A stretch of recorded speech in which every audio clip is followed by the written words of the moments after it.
지난 시간에 이어서 계속해서 산상수훈 말씀을 살펴보겠습니다. 지난 시간에는 그 말과 관련된 말씀을 살펴봤습니다. 예수님께서 맹세하지 말라라고 했을 때 이 말 그대로 어떤 맹세도 하지 말라 이런 의도는 아니라고 했습니다. 맹세 따위로 자신의 말에 신뢰성을 입증하려고 들지 말라는 겁니다. 그래서 그 원리적인 것은 진실하라라는 것입니다. 우리는 예수 그리스도로 인해 깨진 관계가 회복되고 한 몸 한 가족이 되었습니다. 그래서 하나님의 백성들 사이에서는 적어도 맹세 따위가 필요치가 않습니다. 하나님 백성의 모형인 구약 이스라엘은 맹세를 통해서 진실한 관계를 만들어야 했지만 이제 십자가로 참 하나님의 백성이 된 교회는 그럴 필요가 없습니다. 우리 모두가 한 몸이고 한 가족이기 때문입니다. 그래서 새로운 세상, 새로운 시대가 도래했습니다. 이제 우리는 적어도 하나님 백성들 사이에서는 교회 안에서의 언어는 옳은 것은 옳다라고 말하고 아닌 것은 아니라고 말을 해야 합니다. 우리는 이제 자신의 부족함과 연약함과 그리고 또 상처를 감추기 위해서 자신을 과장해서 말할 필요가 없습니다. 또한 거짓말을 할 필요도 없습니다. 맞으면 맞다, 아니면 아니다라고 하면 됩니다. 새로운 피조물인 성도는 모든 말이 하나님 앞에서 하는 맹세와도 같은 그런 언어입니다. 그래서 성도는 자신의 말 하나하나에 상대방이 믿을 수 있도록 진실하게 말하고 진실하게 행해야 합니다. 이 순간들이 이렇게 모이게 되면 나중되면 이 사람의 말이 곧 맹세가 되는 겁니다. 그래서 여러분 이 말로서 사람에게 신뢰를 얻는 것은 한순간에 이루어지는 것이 아닙니다. 순간순간 모든 상황에서 자신의 말 한마디 한마디가 하나님 앞에서의 맹세로 여기면서 진실하게 말을 해야 됩니다. 그렇게 할 때 이 시간이 지나면 지날수록 이 사람의 언어에 대해서 사람들은 정말 마치 맹세한 것처럼 그렇게 받아들이게 되고 느끼게 된다는 사실입니다. 이게 여러분 우리 그 신자들의 언어 생활입니다. 적어도 교회 안에서는 이런 언어를 쓰셔야 됩니다. 그래서 교회 안에서 함부로 과장되게 말하거나 거짓으로 말하거나 또 어떤 것을 막 부풀려서 자기 공을 막 이야기하거나 이렇게 해서는 안 되는 것이죠. 자, 오늘 이 본문의 말씀은 굉장히 오해가 많을 수 있는 말입니다. 그래서 오늘 이 말씀은 정말 잘 이해를 하셔야 됩니다. 산상수훈 서론에서 산상수훈의 말씀을 문자 그대로 받아들여야 한다고 했습니다. 근데 이 말에 오해가 없기 바랍니다. 문자 그대로 받아들여야 된다는 말이 문자주의적으로 해석하라는 말은 아니에요. 문맥과 또 흐름, 맥락 없이 문자 자체 그대로 받아들이란 말이 아니라고요. 이 말씀의 맥락과 의도를 이해하면서 문자적으로 의미를 이해하라는 뜻이지 문자 그대로 여기 봐라 여기 있는 대로 그대로 해야 되는 거 아니냐 이렇게 나오면 굉장히 곤란하다는 겁니다. 오늘 읽었던 이 말씀은 한마디로 딱 축약하면 뭐냐면 악한 자에 대해서 보복하지 말라는 거예요. 근데 여러분 이게 지금 굉장히 이렇게 메시지는 쉬운 것 같죠? 그러면 생각할 게 정말 많습니다. 너무 많아요. 그래서 오늘 정말 정신을 바짝 차리시고 이 말씀이 어떤 맥락에서 어떤 자들을 악한 자라고 하고 이 악한 자들을 이렇게 보복하지 말아야 될 악한 게 뭔지를 잘 규정을 하셔야 됩니다. 그냥 악한 자는 다 대적하지 말라고 하면 아주 심각한 문제가 벌어집니다. 실제로 16세기 종교개혁 이후에 제세례파라는 기독교 분파가 있습니다.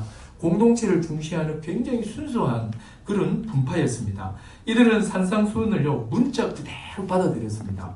완전 문자주의자들이었어요. 특히 오늘 읽은 이 본문을 액면 그대로 실천하는 것을 최고의 믿음의 도로 여겼던 사람들입니다. 이 당시는 이제 기독교 박해 시대니까 자신들을 칼로 위협하면 위협을 당해버립니다. 심지어는 가족이 이 구교도들에 의해서 한 명이 막 찔러 죽입니다. 막 찔러 죽이려고 합니다. 그럼 어떻게 됩니까? 정당방위를 해서 빨리 나가야 되잖아요. 찌르면 그냥 그대로 당해버립니다. 그래서 얼마나 많은 사람들이 칼을 맞고 죽었는지 모릅니다. 자, 어떤 저항도 해서는 안 된다. 어떤 이렇게 폭력으로 저항을 하면 안 된다. 이렇게 철저하게 이렇게 무폭력으로 저항했던 사람들입니다. 자신을 지키기 위한 최소한의 보복 행위도 하지 않았죠. 모든 상황에서 문자 그대로 이 말씀을 적용했습니다. 그 결과가 뭔지 아십니까? 이 세상에서 살지 못하고 세상과 단절하고 주로 생활 공동체를 세워서 자급자족하면서 살아갔습니다. 지금은 이제 브루도고프라는 그런 이름으로 생활 공동체를 이루어서 호주, 독일, 유럽에서 한 4군데 정도 지금 공동체를 이루어서 지금도 명맥을 유지하면서 살고 있습니다. 자, 오늘 이 본문의 말씀은 언뜻 보면 쉬워 보이지만요, 말 그대로 따르려고 하는 순간 굉장히 힘들어집니다. 한번 보십시오. 오늘 44절에 이렇게 죄송합니다. 39절에 보세요. 나는 너에게 이르노니 악한 자를 대적하지 마라, 이렇게 나오잖아요. 그렇게 해놓고는 4가지 상황을 예를 들면서 보복하지 말아야 될 4가지 상황 예를 쭉 들고 계시는 거죠. 첫 번째가 오른뺨 때를 왼뺨을 대고, 또 속옷 달라고 하면 겉옷 주고, 오리 가자고 하면 심리 주고, 또 구워 달라고 하면 주라고 합니다. 자, 누가 나를 이유 없이 때립니다. 그러면 당하고 있으라는 이야기입니다. 또 누가 노트북을 달라고 합니다. 그럼 아이패드까지 다 줘야 돼요. 또 본사 상사가 설 선물 세트로 5만원짜리 네 돈으로 선물 사오라고 합니다. 그러면 내가 5만원 더 얹어서 10만원치 사다 줘야 돼요. 이걸 그대로 이야기를 한다면, 또 돈을 빌려달라고 하면 다 빌려줘야 돼요. 지난번에 빌려간 돈도 안 갚았는데. 자, 이렇게 이 말씀을 있는 그대로 적용해버리면 정말 심각해지는 겁니다. 자, 그래서 여러분 이 말씀이 어떤 의미에서 악한 자를 대적하지 말라고 했는지를 좀 잘 이해할 필요가 있습니다. 먼저 형식이 다 똑같습니다. 38절을 같이 한번 읽어보시기 바랍니다. 시작. 또 눈은 눈으로 이는 이로 갚으라 하였다는 것을 너희가 들었으나. 자, 형식이 다 똑같죠, 그죠? 이 말씀은요, 출애굽기와 신명기 말씀을 근거로 한 거예요. 출애굽기 21장 22절에서 25절에 보면 이런 말씀이 있습니다. 출애굽기 21장 20에서 25절이에요. 제가 한번 읽어볼게요. 사람이 서로 싸우다가 임신한 여인을 쳐가지고 낙태하게 되면 다른 해가 없으면 그 남편의 청구대로 반드시 벌금을 내고 재판장의 판결을 따라 내라. 이렇게 막 싸우다가 낙태를 시켜버렸단 말이에요. 그런 경우에 다른 해는 없어. 코뼈가 부러진다는 이런 건 없고 그냥 애만 딱 죽었어요. 이런 경우에는 그 아내의 남편이 청구하는 대로 벌금을 내는 거예요. 내는데 그 벌금의 액수는 재판장의 판결을 따라 내라, 이렇게 나옵니다. 그리고 23절에 이렇게 나와요. 그러나 다른 해가 있다면 갚는데 생명은 생명으로, 눈은 눈으로, 이는 이로, 손은 손으로, 발은 발로, 된 것은 된 것으로, 상하게 한 것은 상함으로, 때린 것은 때림으로 갚아라, 이렇게 말합니다. 낙태만 된 게 아니라 코뼈가 부러졌다든지 귀가 찢어졌다든지 막 이런 다른 상해가 있는 경우에는 어떻게 하라고 하냐면 말하는 거죠. 발은 발로, 손은 손으로, 상하게 한 것은 상하게 한 것으로, 눈은 눈으로, 이는 이로, 이렇게 하라는 거예요. 여러분, 이게 무슨 말씀입니까? 피해를 당한 대로 정확하게 똑같이 벌이라는 거예요. 이걸 바로 동해 보복법이라고 합니다.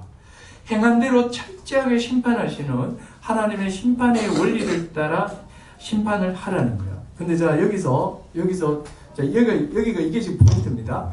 그런데 출애굽기 21장 22절과 25절 이 말씀은 일반 백성에게 준 말씀이 아니에요.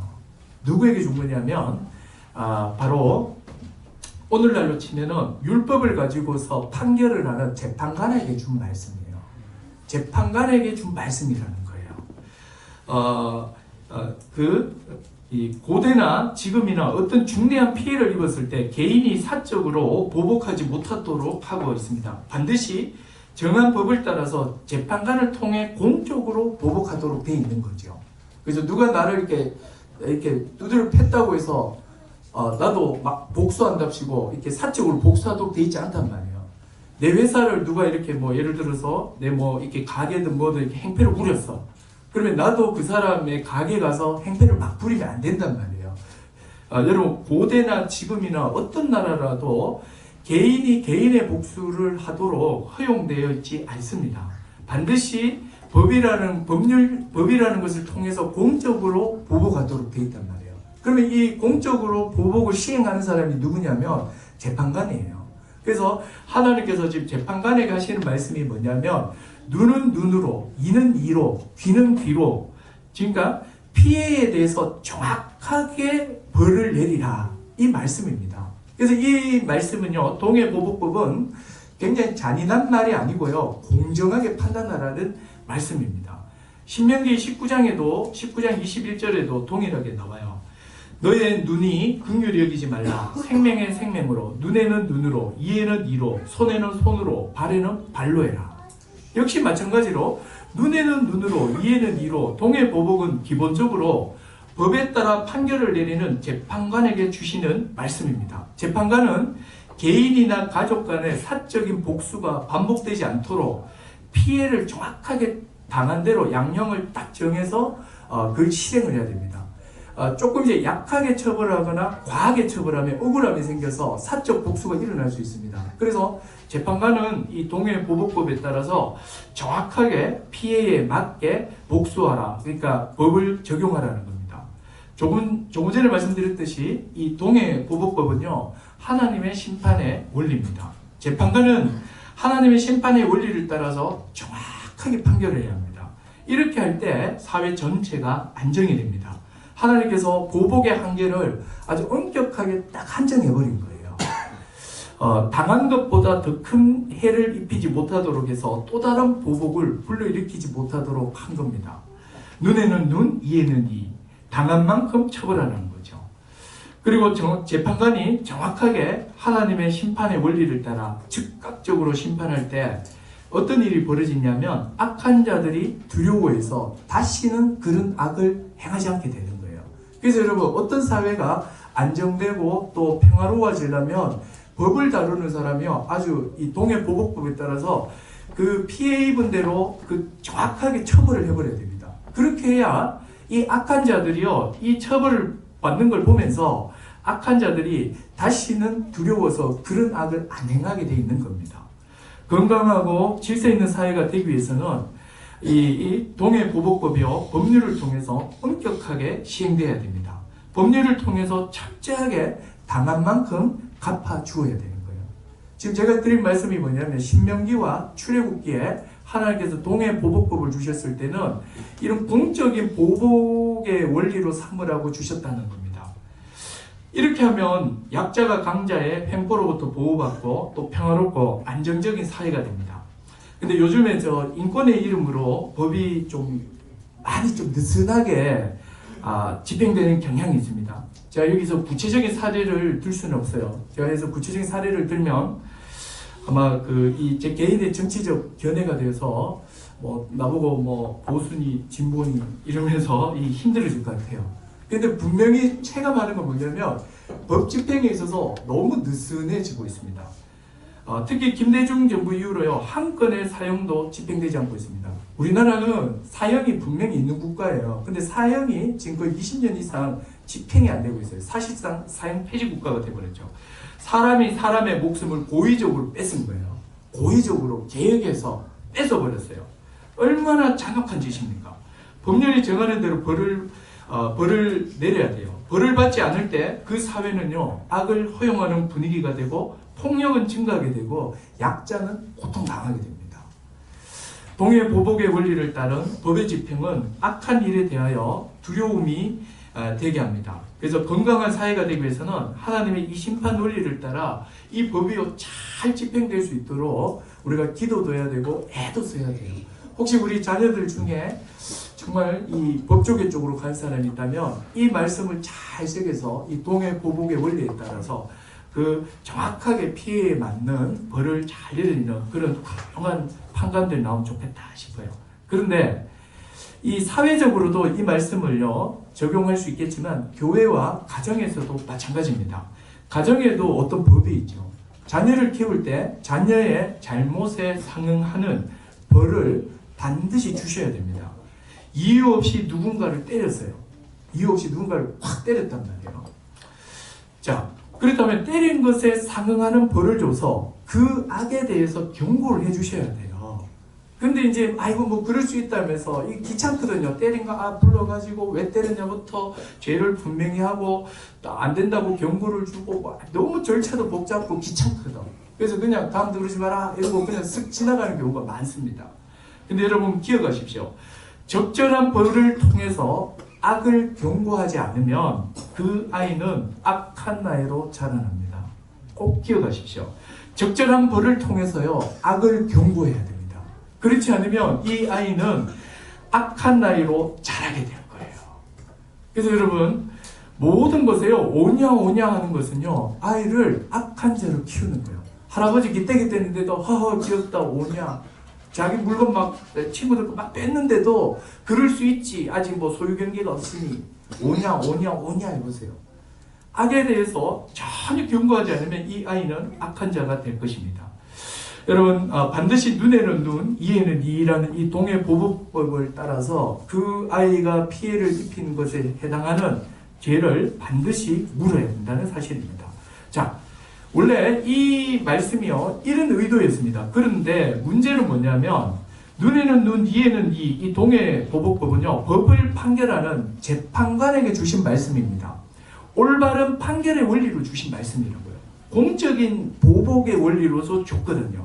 그런데 당시 서기관과 바리새인들은 이 말씀을 전체 대인관계 영역으로 다 확대해서 개인적 보복을 정당화시키는 데까지 사용해버린 거예요.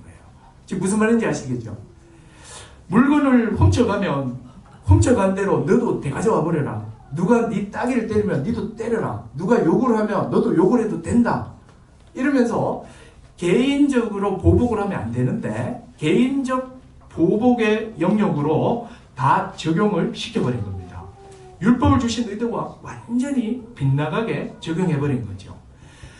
레위기 19장 18절에 보면 이렇게 나와요. 원수를 갚지 말며 동포를 원망하지 말며 내 이웃 사랑하기를 내 자신과 같이 사랑하라. 나는 여호와입니다. 여기 보세요. 분명히 사적으로 원수 갚지 말고 동포를 원망하지 말라고 하나님께서 말씀하셨잖아요. 그런데도 바리새인들은 사적인 복수를 가능한 것으로 이 말씀을 적용해버렸다고요. 이게 공적인 보복의 원리로서 주신 건데 이걸 사적 보복으로 이렇게 가르쳐버린 겁니다. 근데 여러분 보세요. 인간의 마음속에는요 기본적으로 타락한 인간의 마음속에는 기본적으로 깊은 보복심을 다 갖고 있습니다. 인간의 이 깊은 보복심은 자신이 모욕을 받거나 억울한 일을 당하거나 또 피해를 볼 때 자연스럽게 작동하고 올라옵니다. 바리새인들은 이러한 보복심을 억누르지 말고 개인이 얼마든지 보복할 수 있는 것으로서 가르쳐버린다고요. 그래서 예수님께서 이렇게 말씀하시는 거죠. 법을 통한 공적 보복을 실현시키는 이 말씀을 사적인 복수를 정당화시킨 바리새인의 가르침을 예수님은 반대하시는 거예요.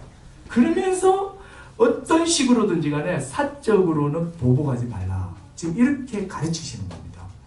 예수님께서 악한 자를 대적하지 말라고 말씀하신 것은 너희에게 악을 행한 자가 있다면 바로 사적으로 보복하지 말라는 말입니다. 이 말은 법적 절차를 밟아서 악한 자를 대적하는 것까지 금하고 있는 게 아니에요. 39절부터 연이어 나오는 얘들은요 사적 보복을 하지 말라는 말씀이지 모든 보복을 금지하라는 말이 아닙니다. 얼마든지 그리스도인은요 법적 절차를 통해서 보복할 수 있습니다. 법적 절차를 통하면 만약에 당한 피해를 그대로 내버려 둔다면 어떤 일이 벌어지겠습니까? 악이 계속 확산되는 거예요. 어떤 사람이 사기꾼이에요. 나를 상대로 사기를 쳤어요. 그래 보복하지 말라고 그랬다. 내버려 뒀어요. 그럼 이 사람이 다른 사람을 또 사기치고 또 사기치고 또 사기치는 거예요. 그럼 그 악을 계속해서 확산하도록 방치하는 게 되는 겁니다. 그래서 또한 이 악을 행하는 사람을 이렇게 공적으로 보복하지 않는다면 그 사람의 악행을 더 부추기는 꼴이 됩니다. 그래서 어떤 경우에도 보복하지 말라는 말이 아닙니다. 그래서 우리 성경에 로마서에도 보면 하나님께서 국가의 관리를 세워서 그들에게 칼을 줬다고 했죠. 그래서 그들의 칼로서 권선징악하게 했죠. 선은 권장하고 악은 징벌하게 하셨다는 거예요. 그래서 하나님께서도 악에 대해서는 반드시 처리하라라고 말씀하셨기 때문에 모든 악에 대해서 우리가 다 고소도 하지 말아야 되고 다 참아야 되고 그런 의미가 아니에요. 이 어떤 악이 이 악이 내가 그냥 잠깐 손해를 보고 이 사람에게 어떤 유익을 줄 수 있다면 이렇게 좀 해야 되겠지만 그게 아니고 이 사람 아주 상습범이고 이렇게 많은 사람들에게 피해를 주고 있는 그런 악이라면 법적 절차를 밟아서 반드시 응징을 해야 돼요. 이게 공의를 실현하는 겁니다. 자, 근데 오늘 나오는 이 네 가지 이 예들은 다 뭐냐면 개인적 차원에서 사적으로 복수심과 또 이렇게 보복심들 있잖아요. 그게 막 올라와서 막 이렇게 하고 싶은 그런 사적 영역, 사적인 어떤 수준에서의 그 보복을 하지 말라는 것과 연관되어 있는 것들이에요. 자, 네 가지 차례도 한번 볼게요. 자, 먼저 39절을 한번 읽어보겠습니다. 시작. 나는 너에게 이르노니 악한 자를 대적하지 말라. 누구든지 너의 오른편 뺨을 치거든 왼편도 돌려대라. 여러분, 이 말씀을 액면 그대로 적용하라는 말이 절대로 아닙니다. 누군가가 뺨을 때렸습니다. 그것도 오른뺨을 때렸어요. 자, 여러분, 보통 오른손잡이잖아요. 오른손잡이는 뺨을 때리면 상대의 왼쪽을 때리게 되어 있습니다. 그런데 오른손으로 상대의 오른쪽을 먼저 때리는 겁니다. 이 때리려면 어떻게 때려야 됩니까? 이렇게 감아서 이렇게 때려야 돼요? 이렇게 때려야 돼요? 아니면 잡아서 목을 감아서 이렇게 때려요? 그죠? 이럴 시간이 없잖아요. 이 뭐 어떻게 하면 오른쪽을 때릴 수 있겠습니까? 손으로 상대를 오른손 때리는 거, 손등으로 때리면 돼요. 손등으로 이렇게 착 때리고. 여러분, 이렇게 맞는 것보다 손등으로 이렇게 탁 맞으면 굉장히 모욕적입니다. 아프기도 되게 아픕니다. 이것은 무슨 말씀입니까? 그럼 이걸 액면 그대로 하면 때리면 그대로 한 대 더 큰 피해를 입어라. 이런 말씀으로 하시는 걸까요? 절대로 그런 의미가 아닙니다. 제가 이 말씀 보다가 제가 아주 옛날에 아픈 기억이 나더라고요. 고등학교 때 그때 내가 무슨 일인지 모르겠는데 제가 아버지한테 이 기대기를 맞은 적이 있습니다. 이렇게 때리더라고요. 보통은 도망가야 되는데 제가 계속 도망을 안 갔습니다. 비겁하다고 느꼈는지 아니면 이 말씀을 적용한다고 했는지 그래서 오지게 맞았습니다. 왔다 갔다 시컷 맞고 이제 이렇게 이제 지금 이제 아버지가 돼서 생각해 보니까 아버지 마음이 진짜 아팠겠다 싶은 거예요. 안 맞고 차라리 도망가는 게 나았는 거죠. 근데 저는 이제 계속해서 끝까지 견뎌서 제가 그때 아마 신앙이 좋아서 아마 이 말씀 적용한다고 했는 것 같기도 하고 그래서 이제 아버지 마음을 더 아프게 해버린 거죠. 더 큰 피해를 입혀버린 거죠. 여러분, 뺨을 맞으면 왼쪽도 돌려대라 이 말은요 액면 그대로 받아들이면 안 돼요. 이 말씀은 행동에 대한 말이 아니고 이것을 원리로 이해하시면 돼요. 뭐겠습니까? 살아가다 보면요 개인적으로 아까 제가 이 모든 애들은 사적 보복 사적인 차원이라고 말씀드렸죠. 우리가 막 사람과 이렇게 막 부딪히다 보면 교회도 그렇고 뭐 사회도 그렇고 다 그렇습니다. 하다 보면 개인적으로 의도치 않게 내가 욕을 먹을 수 있어요. 또 모욕을 당하기도 합니다. 또 비교 당하기도 해요. 화나는 일들이 막 생깁니다. 심지어 개인의 어떤 손해도 볼 수 있어요. 근데 이 모든 것 중에서 이 본문의 말씀은 이 뺨과 관련된 것은 뭐냐면 이 모욕과 관련되어 있는 게 굉장히 큽니다. 지금 이렇게 때리니까요. 이 모욕을 이렇게 당할 때 사람 마음속에 보복심이 완전히 불타오릅니다. 아무리 착하게 보이는 사람도요, 이렇게 모욕을 한번 탁 당할 때 자기 자녀 앞이나 또 어떤 이 아내 앞이나 사랑하는 사람 앞에서 자신이 모욕을 당해 보십시오. 견딜 수 없습니다. 그때는 막 이 복수심이 불타오르게 되어 있습니다. 자, 예수님께서는 뭐라고 말합니까? 바로 이런 모욕을 당할 때 보복하지 말라는 거예요. 오른쪽 뺨을 맞으면 왼쪽 돌려대라는 거죠.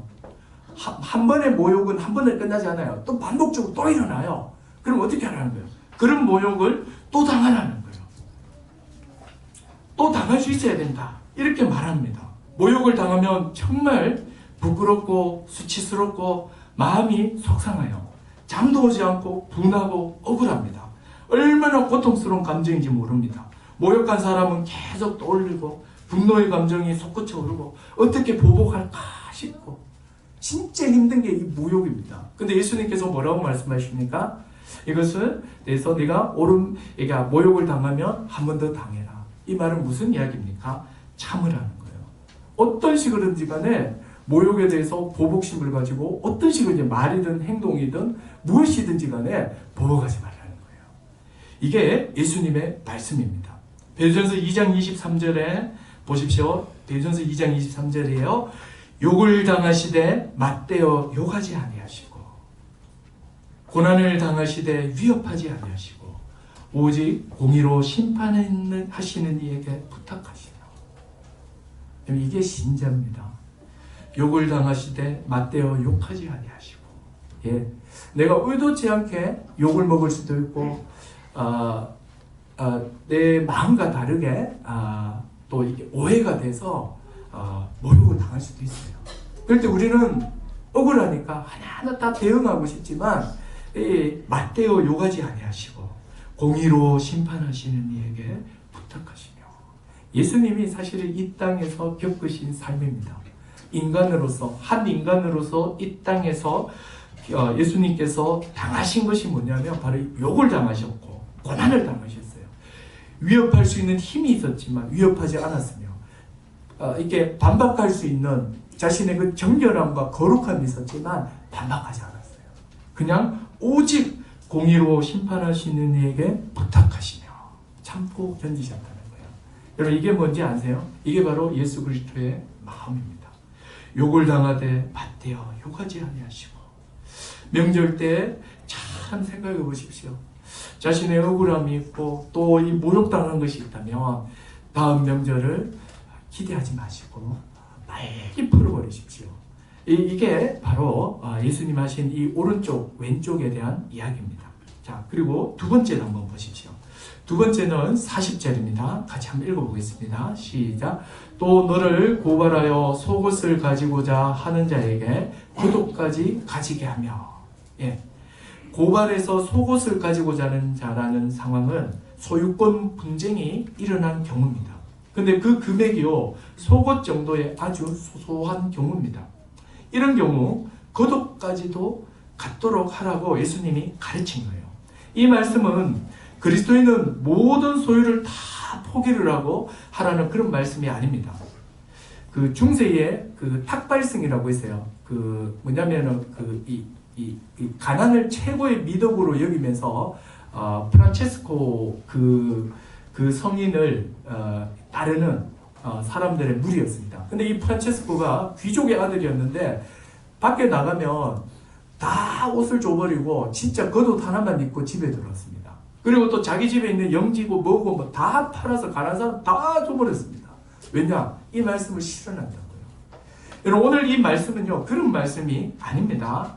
모든 소유를 다 이렇게 주라는 말씀이 아니에요. 그리스도인은 모든 소유를 포기하라는 말씀도 아닙니다. 우리는 자신의 소유를 지켜야 하고 부당하게 뺏으려는 사람이 있다면 적극적으로 자기 소유를 지켜내셔야 돼요. 이건 아주 중요한 문제입니다. 필요한 경우는요 소송도 얼마든지 할 수 있습니다. 전세금 반환을 하기 위해서 소송을 해서 지켜야 돼요. 거독과 속옷과 같이 개인적 차원의 아주 작은 손해라면 법적 절차를 통한 보복일지라도 이게 좀 포기하라는 거예요. 그래서 지금 무슨 말인지 아시겠죠? 그냥 큰 게 아니고 진짜 뭐 아주 그냥 겉옷이나 속옷 정도의 이런 작은 어떤 그런 손해라면 이거는 좀 이렇게 이렇게 물러나서 마음의 평강을 먼저 찾으라는 거죠. 여러분 재판을 통해서 법의 심판을 받잖아요. 여러분 꼭 기억하십시오. 그런 이야기 많이 듣죠. 법은 맨 마지막이라고요. 이게 무슨 이야기냐면 보통은요 사람이 가지고 있는 도덕심과 양심을 통해서 보통은 다 이야기가 다 됩니다. 다 해결이 다 돼요. 내가 그때 돈 주지 않았냐? 그 사람들 기억해요. 받았어. 또 문자도 있어. 아, 예, 맞네요. 뭐 보통은 이렇게 다 돼요. 그때 당신이 이렇게 말하지 않았습니까? 아, 맞습니다. 제가 그렇게 말했으니까 책임지겠습니다. 보통이 이게 상식입니다. 근데 법으로 간다는 이야기는 뭐죠? 이런 상식이 안 통하는 거예요. 법의 심판을 받는 순간 승자와 패자가 정해집니다. 그러면 두 사람의 관계는 아무리 좋아도 완전 박살이 납니다. 법정으로 가면 관계는 깨지고 마음의 평안을 잃어버립니다. 그렇기 때문에 소소한 피해일 경우에는 따지지 말고 참고 견디면서 피해를 좀 보는 쪽으로 이렇게 하는 것도 이 지혜로운 것이죠. 사소한 피해 하나하나에서 자신의 권리와 이익을 차지를 할 때 관계는 깨지고 마음의 평안은 사라집니다. 여러분, 이게 꼭 법적으로 가지 않더라도 왜 나한테만 사람들이 이렇게 시켜? 나도 이렇게 누릴 수 있는 권리가 있는데 이러면서 자신의 그 소소하고 작은 권리를 하나하나 자꾸 집착하기 시작을 하면 관계는 깨진다고요. 그랬을 때 항상 그 그리스도인은 생각해야 됩니다. 자신의 어떤 권리, 사소한 권리를 주장하기보다는 섬기는 것을 항상 주장해야 돼요. 권리만을 주장하면 부딪히게 되고 다툼이 일어나고 논쟁이 일어나고 안 되면 법정으로 가는 거예요. 그래서 그리스도인은 권리에 너무 민감하시면 안 됩니다. 실제로 있었던 일이에요. 대구의 어느 교회에 안수 집사님과 또 다른 한 분의 이렇게 교회 오신 지 얼마 안 됐지만 이제 집사가 되신 분이에요. 서로 어떤 뭐 사업 관계였는지 모르겠는데 어떤 오해가 일어난 거예요. 그래서 다툼이 벌어졌습니다. 서로 입장차가 너무 커서 목회자도 아무리 들어가도 해결이 안 되는 거죠.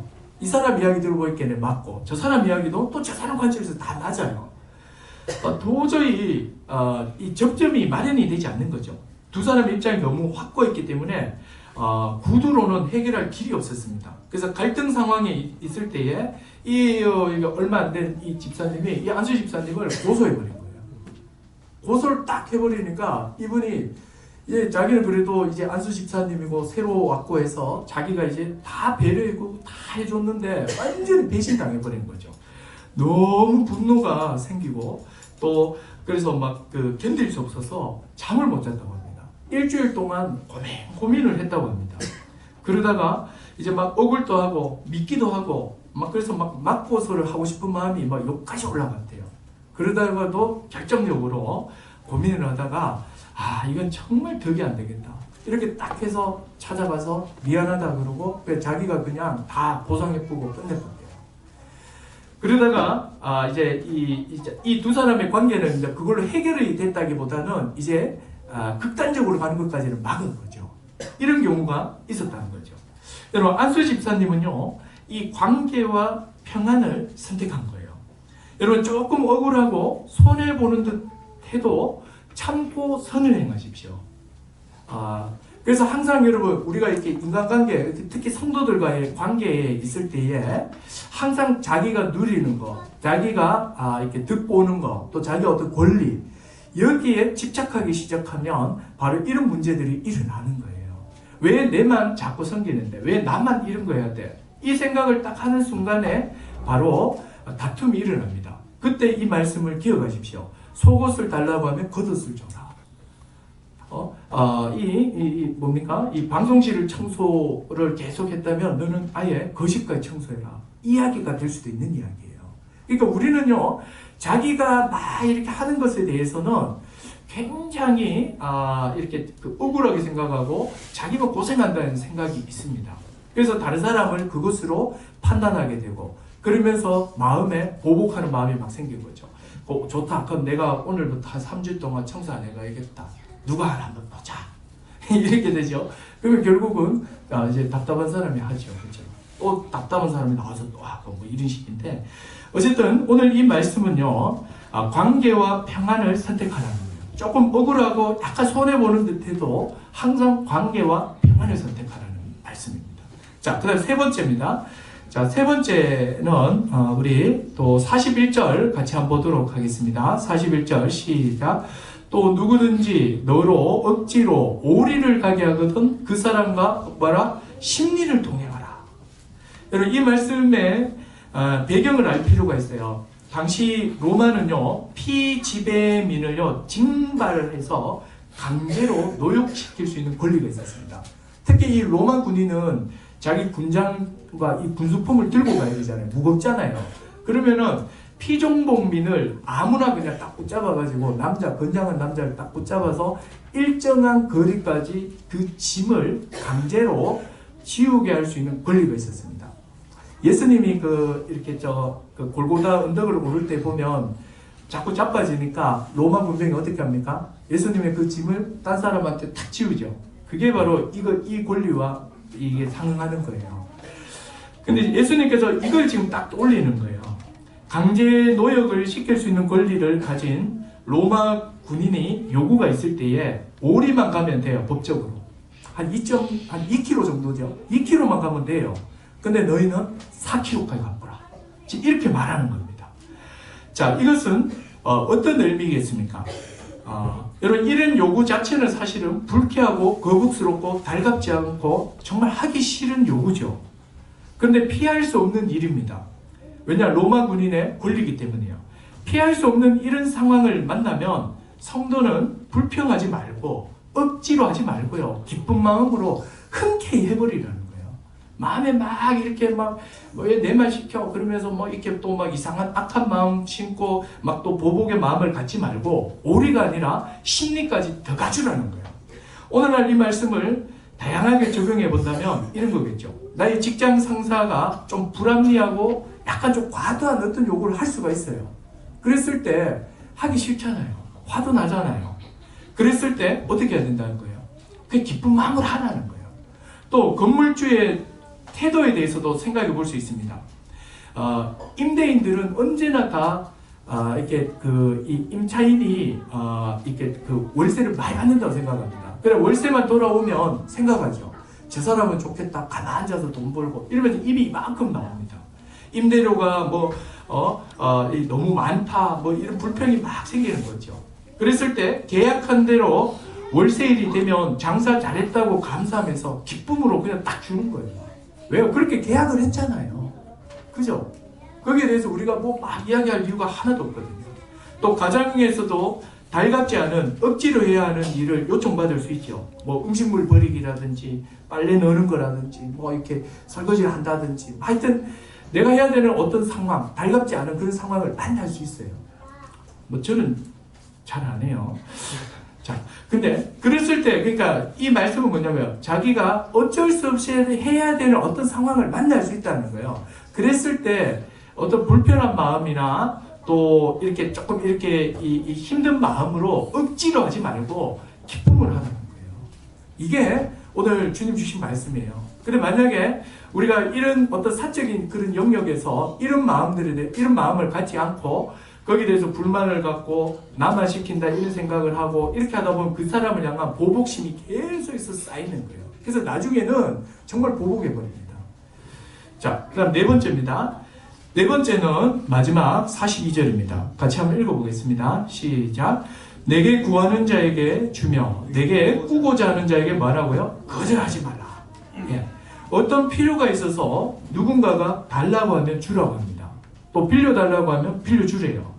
상대가 나에게 도움을 구할 때 아주 적극적으로 도우라는 말입니다. 그렇다고 해서 무분별하게 다 주구라는 건 아니에요.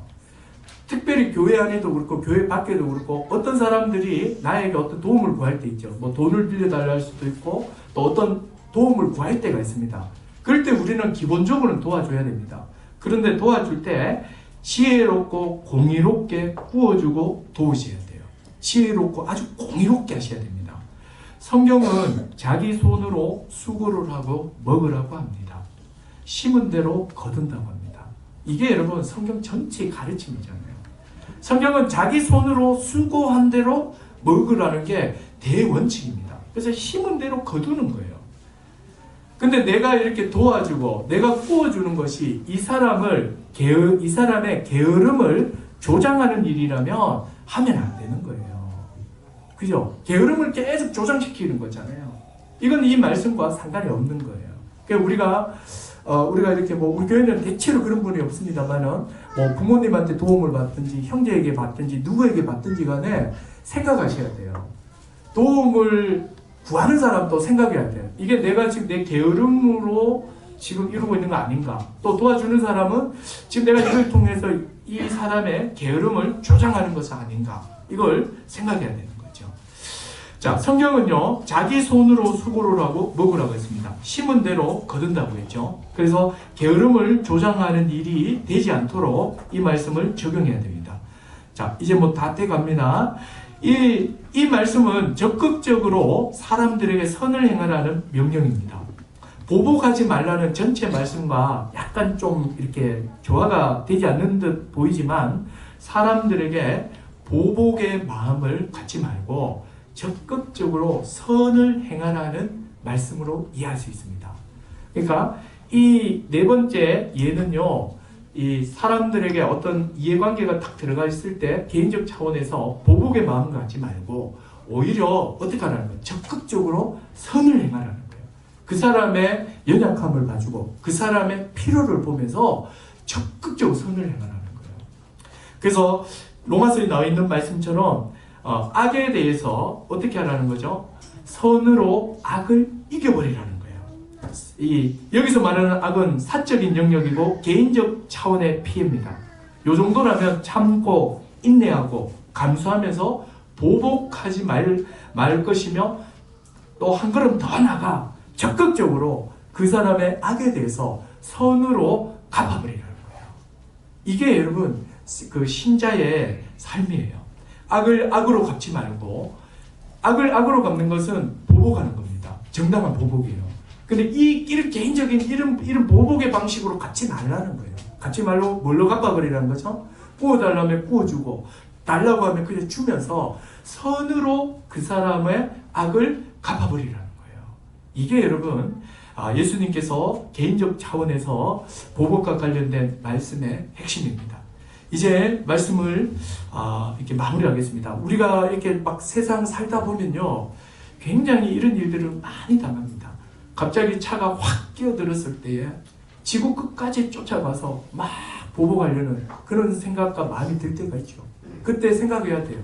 악으로 선으로 악을 이겨라. 이 말씀을 생각해야 돼요. 그러면서 그 사람이 얼마나 급한 일이 있으면 이렇게 들어오겠노. 그리고 또 옆에 착 가서 이렇게 옆에 그 사람 옆에 딱 서게 되면 창문을 싹 내렸을 때 상대가 긴장할 거 아니에요. 일단 뭐 제 얼굴을 보면 많이 긴장합니다. 대체로. 그때 싹 웃으면서 이렇게 환한 눈빛으로 이렇게 해서 조심하라고. 이게 뭡니까? 다른 사람 피해 보지 않도록 조심하시라. 이렇게 탁 하고 가보세요. 그럼 이 사람 마음이 어떻겠습니까? 마음이 아주 부끄러워지는 거예요. 근데 보통은 막 이거 딱 내리고 막 우락부락하게 와 이러잖아요. 그게 뭐예요? 그거는 악을 악으로 갚는 거예요. 여러분, 우리 신자는요, 개인적 영역과 개인적 차원에서는요, 아까 그 말씀드린 그런 큰 원칙 말고는 개인적 차원에서는 어떤 식으로든지 간에 보복을 해서는 안 됩니다. 우리는 선으로 악을 이기는 자입니다. 기도하겠습니다. 네, 이 시간에 우리 오늘 들었던 말씀 가지고 같이 기도하도록 하십시다.